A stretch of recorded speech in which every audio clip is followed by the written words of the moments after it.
आज मेरी शादी हुई थी और मेरी सुहाग रात थी। मैं अपने कमरे में बैठी थी पर मेरी आंखों में आंसू थे और मेरी हालत बहुत बुरी थी। मेरी आंखों पे लगाया गया काजल फैल चुका था और मेरी लिपस्टिक भी अपनी जगह पर नहीं थी। मेरा शौहर अभी तक कमरे में नहीं आया था। मेरी हालत बहुत अजीब सी थी क्योंकि मैं बहुत बुरी तरह से रो रही थी। मेरी शादी बड़े ही अजीबोगरीब हालात में हुई थी। फिर भी तसल्ली देने लगी कि अब शादी तो हो गई है, जिंदगी तो गुजारनी है, मरना तो नहीं है। जिंदगी जैसी भी हो, इंसान को जीने का शौक रहता ही है, चाहे वह इस दुनिया का सबसे बदकिस्मत इंसान ही क्यों ना हो। लेकिन फिर भी कोई मरना नहीं चाहता। मैं भी मरना नहीं चाहती थी। थोड़ी देर के बाद मेरा दूल्हा कमरे में दाखिल हुआ।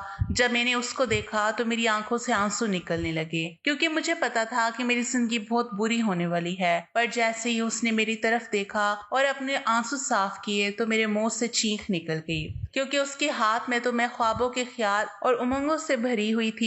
मैं एक जवान जहां लड़की थी।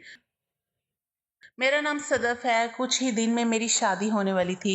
मेरे सारे घर वाले मुझे किसी राजकुमारी की तरह ट्रीट कर रहे थे। मैं बहुत ज्यादा खुश थी। मेरी शादी तो मेरी पसंद से नहीं हो रही थी, लेकिन मुझे लड़का पसंद आ गया था और मैं अपने घर वालों की पसंद की शादी पे भी खुश थी क्योंकि लड़का मुझे पसंद था। आजकल घर में बहुत रौनक लगी हुई थी। मेरे बाबा तो जिंदा नहीं थे, लेकिन मेरी काफी कजन्स थी। मेरी माँ ने ही मेरे लिए सब कुछ किया था। 15 दिन पहले ही मेरी कजन सब ढोलक लेकर बैठ गई थी और रोज ही घर में कोई ना कोई हंगामा होता था। रौनक लगी हुई थी। जब लड़की की शादी होती है तो उसको इस बात की खुशी होती है कि मुझे नए कपड़े मिलेंगे, मेरी सारी सहेलियां मुझे किसी शहजादी की तरह प्यार करेंगी, मुझे उठ के कोई पानी भी पीने नहीं देगा। लेकिन ये नहीं पता होता कि आगे क्या होने वाला है, पूरी जिंदगी में उसके साथ क्या होना है। और यकीन माने कि किसी के साथ भी ऐसा नहीं होता। किसी भी लड़की को खबर नहीं होती कि उसकी शादी के बाद उसके साथ क्या होगा। लेकिन इसका मतलब ये नहीं कि आप इन दिनों को एंजॉय नहीं करेंगे। 8 महीने, अगर इसकी किस्मत अच्छी हो तो 1 साल, लेकिन मैं कहती हूँ कि उस वक्त को एंजॉय करना चाहिए। पर ना जाने आज मुझे मेरे पापा की याद आ गई। मेरी शादी में सिर्फ अभी 15 दिन रह गए थे। अगर वो यहाँ होते तो वो बहुत खुश होते। इनकी दुआओं की मुझे सख्त ज़रूरत थी। मैं अपने बाबा से बहुत करीब थी। उनको इस दुनिया से गए 3 साल ही हुए थे।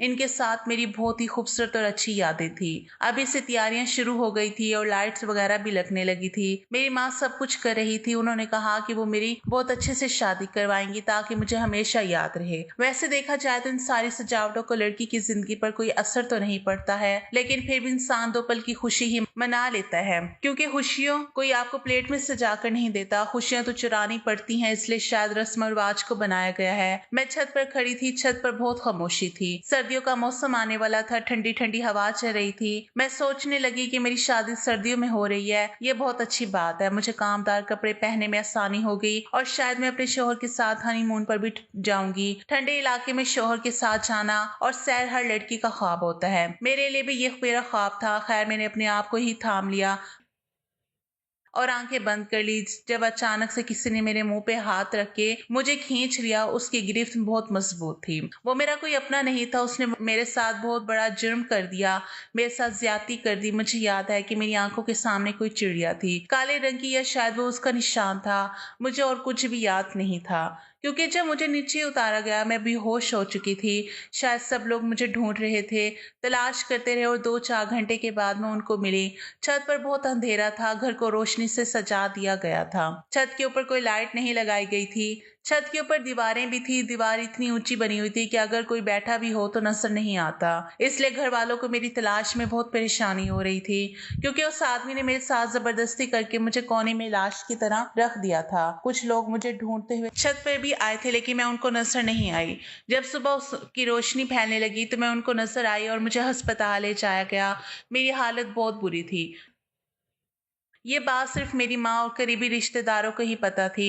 उनको ये नहीं पता था कि मेरे साथ क्या हुआ है। मैंने बताया भी नहीं। मैं डर गई थी। मैंने कहा कि मुझे चक्कर आ गया था और मैं बेहोश हो गई थी। मेरी माँ ने कहा कि हाँ, जब सारी सारी रात बैठ के तुम लोग गाना गाओगे, मेहंदी लगाओगे, आराम नहीं करोगे तो फिर यही सब होगा ना। पूरा दिन पूरी रात इंसान जागेगा तो ऐसा ही होगा। आज से ऐसा कुछ नहीं होगा। मेरी तो जान ही निकल गई थी। तुम्हें पता है मैंने तुम्हें कहाँ कहाँ नहीं ढूंढा। मेरी तो पूरी दुनिया ही अंधेरी हो गई थी। मुझे लगा पता नहीं तुम कहाँ चली गई, कहीं तुम्हें कुछ हो तो नहीं गया। मैंने कहा माँ आपको परेशान होने की जरूरत नहीं है, अब मैं बिल्कुल ठीक हूँ। तभी माँ कहने लगी चलो अच्छा जो हुआ सो हो गया, आज के बाद तुम अपने आप पर थोड़ा ध्यान दो। शादी के अब तो ज्यादा दिन नहीं बचे हैं, इतना जागोगी तो चेहरे से रौनक खत्म हो जाएगी। दुल्हन के चेहरे पे रौनक नहीं होगी तो प्यारी कैसे लगोगी। मेरी माँ ने कहा कि अब तुम आराम करना। मैं हाँ में सर हिला दिया। हम लोग अस्पताल से घर आ गए। धीरे धीरे वक्त गुजरता गया। मुझ पर जो गुजरा था वो मैंने किसी को नहीं बताया। मैं अपने होठों को खामोश कर चुकी थी। मैंने उसको अपने सीने में दबा लिया था और किसी को भी कुछ नहीं बताया। और शादी का दिन भी करीब आ गया। अब शादी के बस 3 दिन ही बच गए और 3 दिनों तक मेरा बहुत ख्याल रखा गया। मेरी उदासी को यही सोचा गया कि शायद मैं अपने बाबा को याद कर रही हूँ और इस घर से और सबसे दूर जाने वाली हूँ, इसलिए परेशान हूँ। लेकिन मैं ही जानती थी कि मेरे साथ क्या हुआ था, पर मैंने अपनी जबान बंद कर ली थी क्योंकि मुझे पता था कि इसका नतीजा क्या निकलने वाला था। मुझे नहीं पता कि वो कौन था जिसने ये सब कुछ किया, लेकिन अभी भी मैं अपनी जिंदगी को बर्बाद होने से बचा सकती थी। खामोश रहकर ये सब कुछ कर सकती थी। मुझ पर क्या गुस्से रही थी मैं ही जानती थी, लेकिन किसी को कुछ बता नहीं सकती थी। कभी कभी आंखों में आंसू आ जाते थे, मैं बेकाबू हो जाती थी। तो बस यही बोलती थी कि बाबा की याद आ रही है, आप लोगों से दूर जाने के दुख में परेशान हूँ। बाकी घर में इतनी रौनक लगी हुई थी कि यहाँ तक कि किसी का मुझ पर ध्यान नहीं गया और मैंने भी अपने ऊपर कंट्रोल करने की बहुत कोशिश की। और आखिर मेरी शादी का दिन भी आ गया। बस आज का ये दिन गुजर जाता तो मेरी जिंदगी में सब कुछ ठीक हो जाता। वक्त का यही इलाज था कि वक्त गुजर जाता है। आप लोग ये सोच रहे होंगे कि शादी भी नहीं करनी चाहिए थी, किसी और की जिंदगी बर्बाद नहीं करनी चाहिए थी, लेकिन यहाँ फैसला करना मेरे बस में नहीं था। ये फिल्मों में हो सकता है लेकिन असल जिंदगी में करना मुश्किल है। एक लड़की की शादी टूट जाना इससे भी ज्यादा बुरा होता है। हमारे मुआशरे में एक लड़की की शादी टूटना, फिर कोई उसे कभी भी इज्जत की नजर से नहीं देखता। मैं अपने लिए इतनी बड़ी सजा कैसे चुन सकती थी। मुझे तो पहले ही एक बहुत बड़ी सजा मिल चुकी थी, अब मैं दूसरी सजा अपने लिए नहीं चुन सकती थी। मेरी एक नंद थी, ससुर थे और मेरी सास थी और मेरा शौहर इकलौता बेटा था। वो लोग बारात लेकर आ चुके थे। अभी मुझे बाहर तो नहीं बैठाया गया था, लेकिन मेरी नंद मेरे कमरे में आ गई। उसने मुझे देख लिया और कहा कि आप तो बड़ी खूबसूरत लग रही हैं। और आज मैं दुल्हन के जोड़े में बेहद खूबसूरत लग रही थी। मेरी नंद मेरे पास आई और बैठ गई। अभी कुछ ही देर हुई थी कि अचानक से मुझे उल्टी आने लगी। अगर वो मेरे और करीब आती तो शायद मैं उसके ऊपर ही उल्टी कर देती। मेरे मुंह नीचे कर लिया और उसने कहा कि भाभी क्या हो गया है आपको। मैंने कहा वो डाइटिंग कर रही हूँ ना, इसलिए और टेंशन से भी ये सब कुछ हो रहा है। उसने कहा परेशान होने की क्या जरूरत है, आज तो आपकी शादी है, आपको खुश होना चाहिए। मैंने अपने आप को संभाल लिया, पर थोड़ी देर के बाद फिर से मुझे उल्टी आने लगी। मेरी नंद ने मुझे अजीब नजरों से देखा और कहा कि मैं 1 मिनट में आती हूँ। इतना कहकर वो वहां से चली गई। मेरी माँ को ये बात पता चल गई कि मुझे उल्टियां हो रही है। मेरी माँ कहने लगी क्या उल्टा सीधा खा लिया तूने, तेरी नंद ने तुझे ऐसा करते हुए देख लिया। तुझे नहीं पता बेटा, लोग उल्टी सीधी बातें करते हैं कि दुल्हन उल्टियां कर रही है। मैंने कहा क्यों, किसी को नहीं आ सकती। मेरी माँ ने कहा कि जवान जहाँ लड़कियों को ऐसी शादी वाले दिन थोड़ी ना उल्टी आती है। तुझे ये नहीं पता कि जवान लड़की की उल्टी आने से उसे किस बात से जोड़ा जाता है। इतनी भी तू बेवकूफ नहीं है, ये तो तुझे पता है। मैंने कहा माँ ये सब कुछ ड्रामों में होता है। मैंने कहा कि माँ मैंने अपनी नंद को कह दिया था कि मैं डाइटिंग कर रही हूँ, इसलिए मेरे साथ ऐसा हो रहा है। मेरी माँ ने कहा कि तो तुमने की है और ये भी तुमने मुझे नहीं बताया, इसलिए तेरे साथ ऐसा हुआ है। शादी होने वाली है फिर भी उल्टी सीधी हरकतें करती रहती हो, क्या जरूरत है तुझे करने की। एक तो मैं बहुत परेशान थी, ऊपर से मेरी माँ मुझे 4 बातें सुनाने लगी। मैंने कहा माँ बस कीजिए, मुझे बिल्कुल भी अच्छा नहीं लग रहा है, इसलिए आप मुझे ज्यादा कुछ मत कहिए। मेरे माँ से ज्यादा बहस नहीं करनी चाहिए क्योंकि मैं भी एक इंसान हूँ, मेरी जबान भी फिसल सकती है। मैंने बड़ी मुश्किल से सब कुछ छुपा लिया और मुझे स्टेज पर बिठा दिया गया। लेकिन स्टेज पे थोड़ी देर ही बाद मेरी आंखों के आगे अंधेरा छाने लगा और मैं बेहोश हो गई। मुझे होश नहीं आ रहा था। मुझे बाद में पता चला कि जब मुझे होश नहीं आ रहा था तो मेरी नंद ने सबके सामने कहने लगी कि पहले भाभी उल्टी कर रही थी, अब भाभी बेहोश हो गई हैं। आखिर ये मामला क्या है, ससुराल वाले तो ऐसे ही होते हैं और यहाँ पर तो मैं खुद फंस गई थी। पहले मुझे उल्टियां आ रही थी, उसके बाद मुझे चक्कर। तो उन्हें शक तो होना ही था कि लगता है बात कुछ और है। आखिर कब तक मैं इस बात को छुपा सकती थी। मैं तो बड़ी परेशान होगी, लेकिन मरते ना क्या करते। अभी तो मुझे सबकी नजरों का सामना करना था, सबके सवालों के जवाब देने थे। पता नहीं वो मेरे बारे में क्या समझेंगे। सब कहने लगे, अरे कोई डॉक्टर को बुलाओ, आखिर दुल्हन को क्या हो गया है। शादी में ही एक शख्स आया हुआ था, जो डॉक्टर था। उसने मेरा चेकअप किया तो वह हैरान रह गया। तब तक मुझे होश आ चुका था। उसने ये खबर सुनाई। उसने कहा कि मैं माँ बनने वाली हूँ। ये बात सबके लिए ही बहुत अजीब थी। मेरी माँ ने कहा, मैं तेरा मुंह नोच लूंगी, तूने ये बात भी कैसे कर दी। मेरी बेटी की शादी है और तू उसके बारे में कैसी बातें कर रहा है। ऐसा कुछ नहीं है, मेरी बेटी का किसी के साथ कोई ताल्लुक नहीं है। मेरी सास ने सबके सामने कहना शुरू कर दिया, ताल्लुक नहीं है तो फिर ये पेट से कैसे हो गई। डॉक्टर ने खुद कहा है। मेरी माँ कहने लगी, देखिए ऐसा मत कहिए, मेरी बेटी कभी कोई गलत काम नहीं कर सकती और उसने आज तक किसी लड़के से बात नहीं की है। मेरी माँ डॉक्टर से कहने लगी, ऐसा तुम क्यों कह रहे हो, कह दो ये झूठ है, बहुत बड़ा तमाशा बनेगा। डॉक्टर ने कहा, कोई बात नहीं, हो सकता है मैं गलत भी हूँ, अभी टेस्ट करवा लेते हैं। यहाँ पर एक लेबोरेटरी वाले को मैं जानता हूँ, वो आधे घंटे में टेस्ट की रिपोर्ट भी दे देगा। मैंने कहा, मैं ये टेस्ट नहीं करवाऊंगी। मेरी माँ ने कहा, तो क्यों ये टेस्ट नहीं करवाना चाहती। सबके सामने मेरी इज्जत की नीलामी मत कर, चुपचाप जो कहते हैं वो कर ले। मुझे पता था कि मैं मुश्किल में थी। उन्होंने मुझसे टेस्ट करवा लिया। आधे घंटे में उसने व्हाट्सएप पर रिपोर्ट भेज दी। उस आदमी ने वही रिपोर्ट अपने फोन पे ऑन करके सबके सामने दिखा दी। उसने कहा, ये लड़की माँ बनने वाली है, इसमें कोई झूठ नहीं है। अब तो रिपोर्ट भी सामने आ गई है। मेरी माँ ने मेरी तरफ ऐसे देखा जैसे वो मुझे जानती ही नहीं और जैसे मैं उनकी बेटी ही नहीं हूँ। सारे लोग बातें बनाने लगे। मेरी नंद भी उल्टी सीधी बातें करने लगी। मेरी सास तो कहने लगी, अल्लाह का शुक्र है इस लड़की से मेरी बेटी की शादी नहीं हुई। मैं अपना सर झुकाए सबकी बातें सुन रही थी। मेरे पास कोई जवाब नहीं था। मेरी सास ने मेरी माँ को बहुत बातें सुनाई। आप तो बड़ा कह रही थी कि मेरी बेटी बहुत शरीफ है, शराफत के दम भर रही थी। देखिए आपकी बेटी ने क्या किया। ये तो हमारी किस्मत है कि हमें सही वक्त पर पता चल गया, नहीं तो हमारे बेटे की तो जिंदगी बर्बाद हो जाती। हमारे बेटे ने कोई गुनाह नहीं किया है कि इसकी शादी ऐसी लड़की से होती। मेरा होने वाला शोहर भी मुझे अजीब नजरों से देख रहा था। उसकी आंखों में नफरत थी। मेरी सास ने कह दिया था कि मैं तो अपनी बेटी की शादी इस लड़की से कभी नहीं करवाऊंगी। हम सब जा रहे हैं। मेरी माँ उनके कदमों में बैठ गई और रोने लगी, उनके सामने हाथ जोड़ने लगी। मेरी माँ को ऐसा करते हुए देखकर तो मेरा दिल कट के रह गया। लेकिन मैं क्या कर सकती थी। क्या ये मेरी गलती थी कि मेरे साथ ये सब कुछ हुआ था। लेकिन यहाँ पर ऐसा ही होता है, अगर एक लड़की की हालत सबके सामने इस तरह आई तो लोग लड़की को ही गलत ठहराते हैं, उसे ही बद किरदार कहा जाता है। यही तो करती है दुनिया। एक औरत के साथ मैं भी अपने आप को यही कह रही थी कि मेरी कोई गलती नहीं है, इसमें मेरी क्या गलती है। मेरे साथ एक हादसा हुआ था, लेकिन मैं किसी भी तरह कुछ भी साबित नहीं कर सकती थी। मैं बुरी तरह से रो रही थी। मेरी माँ उनके कदमों में बैठी थी। मेरी माँ ने उन लोगों से कहा, ऐसा मत कीजिए, आप यहाँ से चले गए तो मेरी बेटी से कौन शादी करेगा। उन्होंने कहा, आपकी बेटी मेरे बेटे से क्या किसी भी लड़के से शादी करने के लायक नहीं है।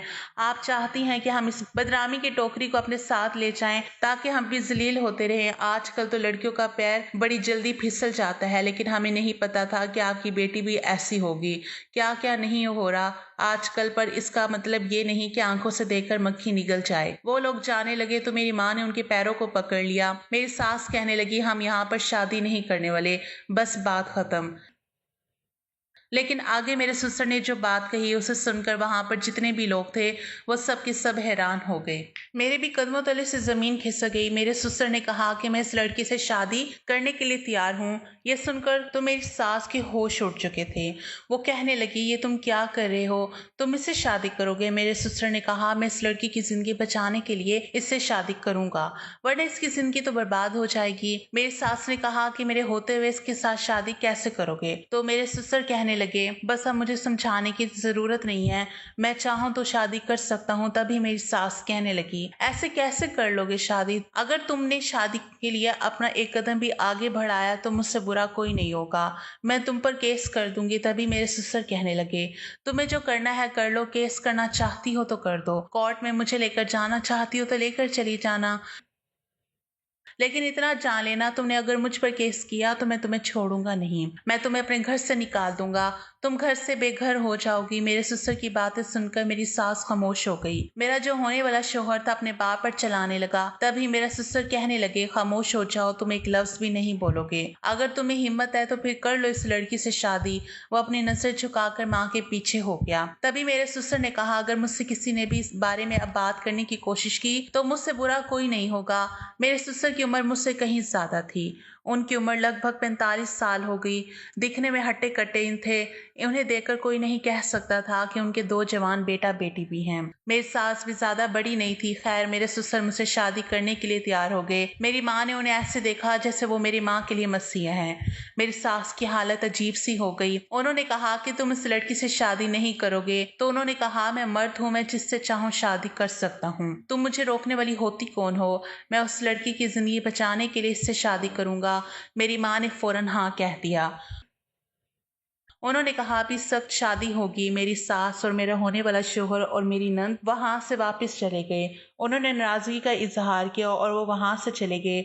जो आपस में एक दूसरे से बातें करने लगे, वो लोग मुझे कहने लगे कि कैसी लड़की है जो शादी से पहले ही पेट से हो गई है। पता नहीं किसके साथ मुंह काला करके बैठी है, किसका बच्चा पेट में लिए घूम रही है। इसको देखो तो जरा, इससे डर नहीं लगा कि शादी करके दूसरे घर में जाएगी तो वहां कैसे रहेगी। मेरी माँ ने यह सब सुन लिया तो माँ ने उन लोगों से हाथ जोड़ के कहा, आप अगर मेरी बेटी की इज्जत नहीं कर सकते तो आप यहाँ से जा सकते हो। उन्होंने कहा, कौन सी इज्जत? आपकी बेटी ने तो सब कुछ बर्बाद कर दिया। तुम्हें कुछ कहने की जरूरत नहीं है, हम खुद ही यहाँ से चले जाएंगे। वैसे भी कौन रुकना चाहेगा? वैसे भी यहाँ शादी नहीं, यहाँ तो तमाशा हो रहा है।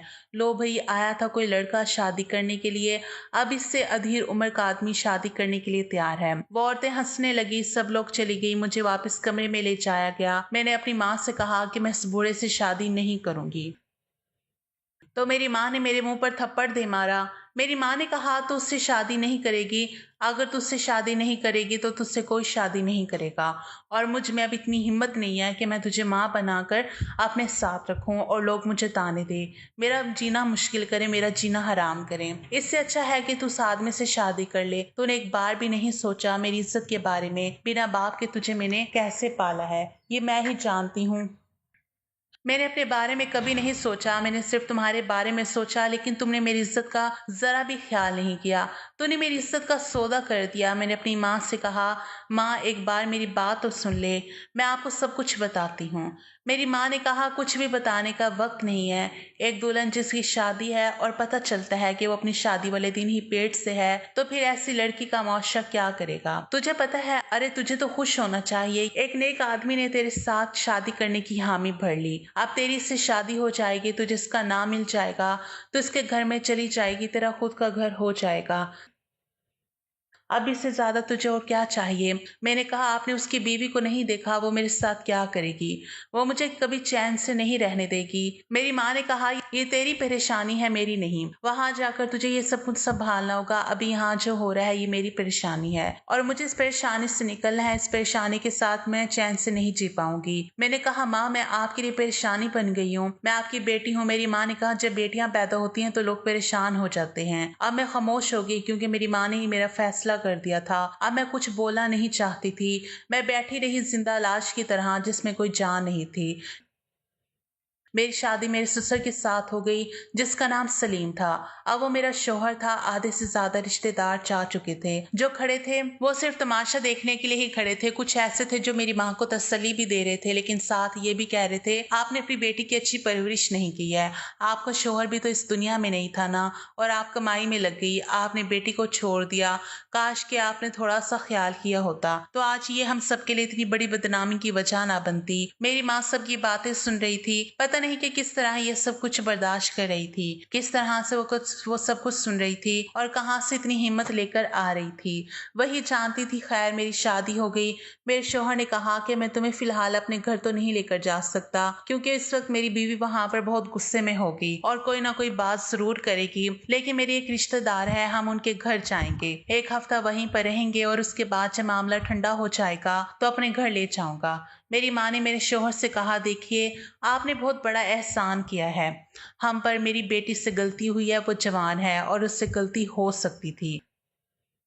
आजकल तो आपको पता ही है कि किसी भी लड़की को बेवकूफ बनाना कौन सा मुश्किल काम है। अब मेरी बेटी आपकी बीवी है, आपने इससे कबूल किया है तो आप इसका ख्याल तो रखेंगे ना। उसने कहा, हाँ क्यों ख्याल नहीं रखूंगा, मैंने सोच समझ कर ही शादी की है और आप परेशान मत होइए, आपकी बेटी का बहुत ख्याल रखूंगा। मैं ये सोचकर हैरान थी कि इस आदमी ने कैसे मुझसे शादी कर ली, कैसे इसने ये सब कुछ कबूल कर लिया। आखिर में इन सब की नजर में बद किरदार लड़की थी और मेरे पेट में किसी और का बच्चा भी था। पता नहीं इस आदमी के अंदर शायद बहुत रहम था। ये एक वो आदमी था जिसने मेरे साथ ये जुल्म किया और ये एक ये आदमी है जो मेरी मदद कर रहा था। मेरे दिल में उसके लिए मोहब्बत तो नहीं जागी थी लेकिन इज्जत जरूर पैदा हो गई थी। उसने मुझे इस दर्द से बचा लिया। मेरी माँ ठीक कह रही थी क्योंकि जो भी हुआ ये सच था कि मैं माँ बनने वाली थी और मेरे पेट में किसी और का बच्चा था। उसने मेरे साथ शादी कर ली।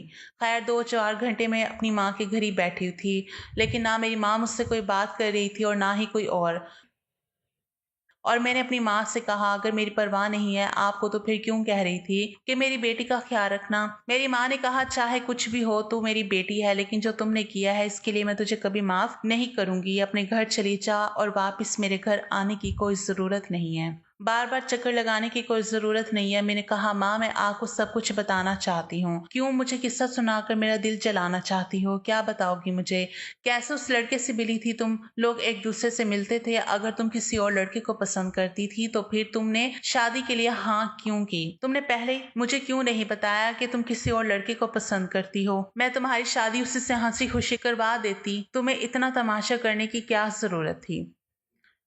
तुमने खुद का तमाशा तो बनाया ही, मेरी परवरिश का भी तमाशा बना दिया। तुम्हारा बाप इस दुनिया में नहीं है, वो भी अगर जिंदा होता तो तुम्हारी पसंद को जरूर समझता। तुमने ये कैसे समझ लिया कि तुम्हारी माँ नहीं समझेगी। मैंने कहा, माँ आप मेरी बात सुनेंगी, आपको लगता है मैं ऐसा कर सकती हूँ, मैं आपकी बेटी हूँ, आपने मेरी परवरिश की है, क्या आपको अपनी परवरिश पर भरोसा नहीं है, आपको मुझ पर यकीन नहीं है। मैं मानती हूँ लेकिन कम अज कम आप अपनी परवरिश पर तो यकीन करें। तभी माँ कहने लगी, मैं अपनी परवरिश पर कैसे यकीन करूँ, आजकल तो बच्चे माँ बाप के हाथों से निकल गए हैं। और हाँ मुझे तुम पर बड़ा मान था लेकिन तुमने मेरा मान खराब कर दिया। मुझे अब इस बारे में कोई बात नहीं करनी। मैं माँ के पैरों में बैठ गई और उनको बताना चाहती थी कि मेरे साथ क्या हुआ है। मैं अपनी माँ को अपने बारे में बताने ही वाली थी कि मेरे शौहर मुझे लेने के लिए आ गया और मेरी माँ ने मुझे उसके साथ रुखसत कर दिया। हम रुखसत होकर अपने शौहर के दोस्त के घर आ गए। मैं एक जगह बैठ गई, उस घर में कोई भी नहीं था, बस मेरा शौहर था। मैं इधर उधर देख रही थी। मेरा शौहर एक कमरे में गया, मैंने उसे झांक कर देखा तो वो सेज बना रहा था, कमरे को सेट कर रहा था। मैं ये देखकर वापस अपनी जगह पर बैठ गई। थोड़ी देर बाद मेरा शौहर मेरे पास आया, उन्होंने कहा, जाओ कमरे में, थोड़ी देर में मैं आता हूँ। मैं जाकर बिस्तर पर बैठ गई। लगभग 10 मिनट के बाद मेरा शौहर मेरे कमरे में आया। उसने मेरा घूंघट उठाया, मेरे मुंह दिखाई में उसने 20,000 मेरे हाथों में रख दिया। मैं उन रुपयों को अपने हाथों में रखकर चुपचाप खामोशी के साथ बैठी थी। मैं बहुत ज्यादा परेशान हो रही थी। मेरे चेहरे का सारा मेकअप बिखर चुका था, मेरी आंखों का काजल बिखरा हुआ था और रोने की वजह से मेरा सारा मेकअप खराब हो चुका था। मेरे बाल भी खराब हो गए थे। मैं उजड़ी हुई दुल्हन लग रही थी और शायद मैं यही तो थी, ये एक उजड़ी हुई दुल्हन। वो आदमी मेरे करीब आया और कहने लगा, अच्छी बीवी बन के रहना, जो कोई भी तुम्हें नुकसान पहुंचाने के लिए हाथ आगे करेगा मैं उसका हाथ को तोड़ दूंगा, लेकिन तुम भी बदले में मेरी हर बात मानना। मैंने कहा, आपने ये फैसला क्यों किया। उसने कहा, मैं तुम्हारी जिंदगी बर्बाद होते नहीं देख सकता था। मैंने कहा, लेकिन मैं तो आपके बेटे की होने वाली बीवी थी, फिर आपने मुझे अपनी बीवी बनाने के बारे में कैसे सोचा। उसने कहा, अब तो ऐसी बातें मत करो, भूल जाओ, अच्छा हुआ था तुम मेरे बेटे की बीवी नहीं बनी, वो बहुत बदतमीज है, उसकी परवरिश उसकी माँ ने की है, वो तो मुझे भी इज्जत नहीं देता, कहता है कि मुश्किल वक्त में बाबा ने हमारा साथ नहीं दिया, लेकिन इसलिए उसके बारे में मेरे सामने कोई भी बात मत करना और मैं कोशिश करूंगा कि तुम्हें एक अलग घर में ही रखूं, कहीं ये ना हो कि वो आते चाहते तुम पर नजर रखे। मैं खामोश हो गई। इतना कहकर मेरे शौहर बेड से उठ गए और अपनी शर्ट को उतारना शुरू किया। जैसे ही उन्होंने अपनी शर्ट उतारी मेरे कदमों तले से जमीन खिसक गई थी, क्योंकि उस रात जब मेरे साथ जबरदस्ती हुई थी तो मैंने ये चिड़िया देखी थी, मेरी आंखों के सामने एक चिड़िया आई थी, मुझे वही चिड़िया नजर आई और मैं सब कुछ समझ गई, क्योंकि मेरे साथ जुल्म करने वाला और कोई नहीं बल्कि मेरा होने वाला ससुर था और उसके हाथों पर वही टैटू बना हुआ था। मैं उनसे दूर दूर हटने लगी। उन्होंने कहा, क्या हो गया है, कहाँ जा रही हो। मैंने कहा, बस वो तुम थे। उसने कहा, क्या मतलब। मैंने कहा, वो तुम ही थे। उसने कहा, कैसी अजीब बातें कर रही हो, पागल तो नहीं हो गई। मैंने कहा, हाँ तुम ही थे। मेरी नजर उस चिड़िया के निशान पर थी और मेरे दिमाग में सब कुछ साफ हो गया था। मैंने कहा, उस रात छत पर जो भी मेरे साथ हुआ वो करने वाले तुम ही हो। मैं वहां से जाने लगी कि तभी उसने मेरा हाथ पकड़ लिया। उसने कहा, अब इस बात से कोई फर्क नहीं पड़ता, तेरे पेट में मेरा बच्चा है और मैं ही तेरा शौहर हूँ। अब अपनी माँ की इज्जत बचाओ और चुपचाप अपनी जिंदगी मेरे साथ गुजार दो। बस अब मुझे पता था कि मुझे क्या करना है। मैंने एक गुलदान उठाया और उस शख्स के सर पर दे मारा और मैं वहां से भाग गई। सीधे अपनी माँ के पास आई और उसे सब कुछ बता दिया। मेरी माँ हैरान रह गई। उसने कहा, माँ मैं झूठ नहीं बोल रही, मुझे आपकी कसम आपने मुझे बात करने का मौका ही नहीं दिया और मैं अभी सोच रही थी कि ना जाने कौन था जिसने मेरे साथ ये सब कुछ किया, लेकिन मुझे मेरा मुजरिम मिल गया है और वो आदमी सलीम है। उसने मेरे साथ ये सब कुछ किया। उसने मुझ पर गंदी नजर रखी थी। उसने जब से मुझे देखा उसकी नीयत खराब हो गई। उसने मेरे साथ ये सब इसलिए किया क्योंकि वो चाहता था कि मैं उसके बेटे से शादी ना करूं, बल्कि उसी से शादी करूं। अगर वो ये सब ना करता तो मेरी शादी उसके बेटे के साथ होती। इसलिए उसने मेरे साथ ये सब कुछ किया था ताकि मेरा तमाशा बन जाए और वह सबके सामने मेरा हाथ थाम कर मेरा शौहर बन जाए। मेरी माँ ने मुझे अपने गले से लगा लिया और कहा कि मुझे माफ कर दे मेरी बच्ची, मैंने जल्दी जल्दी में तेरे साथ क्या कर दिया, तेरी जिंदगी बर्बाद कर दी। हम कल पुलिस स्टेशन जाएंगे और उस आदमी पर केस कर देंगे। ये सब कुछ बहुत मुश्किल होगा, लेकिन मैं तुझे इस आदमी के हाथों नहीं पड़ने दूंगी। हमने उस आदमी पर केस कर दिया। ये सब कुछ बहुत मुश्किल था। शायद मुझे बहुत सारे सवालों के जवाब देने पड़ते, पर अभी केस चल रहा है। इन सब में मेरे बच्चे का कसूर नहीं था। मैं बच्चे को पैदा करूंगी, इस दुनिया में लेकर आऊंगी, अच्छा इंसान बनाऊंगी। पता नहीं मेरे साथ इतना सब कुछ क्यों हुआ, लेकिन बस तसल्ली है तो इस बात की कि मेरी माँ मेरे साथ खड़ी है। लोगों को पता है कि बुरा मेरे साथ होगा, लेकिन फिर भी बातें करती हैं। लेकिन अब मुझे किसी की परवाह नहीं। बस मुझे बहुत ज्यादा हिम्मत से काम लेने की जरूरत है और उम्मीद है कि सब कुछ ठीक हो जाएगा। मैंने अब सोच लिया है कि मुझे अपनी ज़िंदगी को आगे बढ़ाना होगा। मेरी माँ का साथ और उनकी हिम्मत मेरे लिए बहुत ज़रूरी थी।